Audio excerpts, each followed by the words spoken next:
বাল্য বিবাহ আৰু 18 বছৰ তলৰ বয়সৰ ছোৱালীয়ে সন্তান জন্ম দিয়াৰ যি ব্যৱস্থা তাৰ বিৰুদ্ধে আমি এক কঠোৰ পদক্ষেপ লবৰ বাবে সিদ্ধান্ত গ্ৰহণ কৰিছো।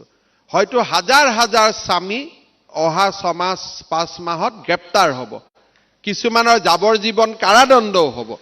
কাৰণ 14 বছৰ তলত ছোৱালী মানুহৰ গাত হাত দিলে তাৰ যাৱজ্জীৱন কাৰাদণ্ড হয়, লাগিলে তেওঁ নিজৰ পত্নীয়ে নহওক কিয়। ঠিক তেনেদৰে 18 বছৰ তলত বিয়া কৰালে সেই বিয়াখন আইনমতে গ্ৰহণযোগ্য নহয়। বাল্য বিবাহ আৰু 18 বছৰ তলৰ বয়সৰ ছোৱালীয়ে সন্তান জন্ম দিয়াৰ যি ব্যৱস্থা তাৰ বিৰুদ্ধে আমি এক কঠোৰ পদক্ষেপ লবৰ বাবে সিদ্ধান্ত গ্ৰহণ কৰিছো। হয়তো হাজাৰ হাজাৰ স্বামী অহা 5 মাহত গ্ৰেপ্তাৰ হ'ব, কিছুমানৰ যাৱজ্জীৱন কাৰাদণ্ডও হ'ব।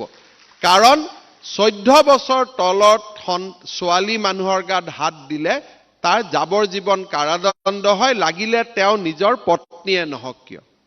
ঠিক তেনেদৰে 18 বছৰ তলত বিয়া কৰালে সেই বিয়াখন আইনমতে গ্ৰহণযোগ্য নহয়। বাল্য বিবাহ আৰু 18 বছৰ তলৰ বয়সৰ ছোৱালীয়ে সন্তান জন্ম দিয়াৰ যি ব্যৱস্থা তাৰ বিৰুদ্ধে আমি এক কঠোৰ পদক্ষেপ লবৰ বাবে সিদ্ধান্ত গ্ৰহণ কৰিছো।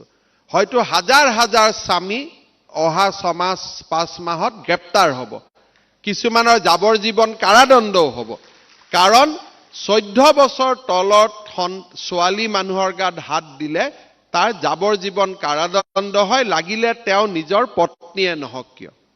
ঠিক তেনেদৰে 18 বছৰ তলত বিয়া কৰালে সেই বিয়াখন আইনমতে গ্ৰহণযোগ্য নহয়। বাল্য বিবাহ আৰু 18 বছৰ তলৰ বয়সৰ ছোৱালীয়ে সন্তান জন্ম দিয়াৰ যি ব্যৱস্থা তাৰ বিৰুদ্ধে আমি এক কঠোৰ পদক্ষেপ লবৰ বাবে সিদ্ধান্ত গ্ৰহণ কৰিছো।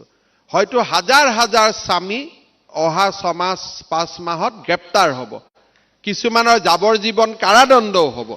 কাৰণ 14 বছৰ তলত ছোৱালী মানুহৰ গাত হাত দিলে তাৰ যাৱজ্জীৱন কাৰাদণ্ড হয়, লাগিলে তেওঁ নিজৰ পত্নীয়ে নহওক কিয়। ঠিক তেনেদৰে 18 বছৰ তলত বিয়া কৰালে সেই বিয়াখন আইনমতে গ্ৰহণযোগ্য নহয়।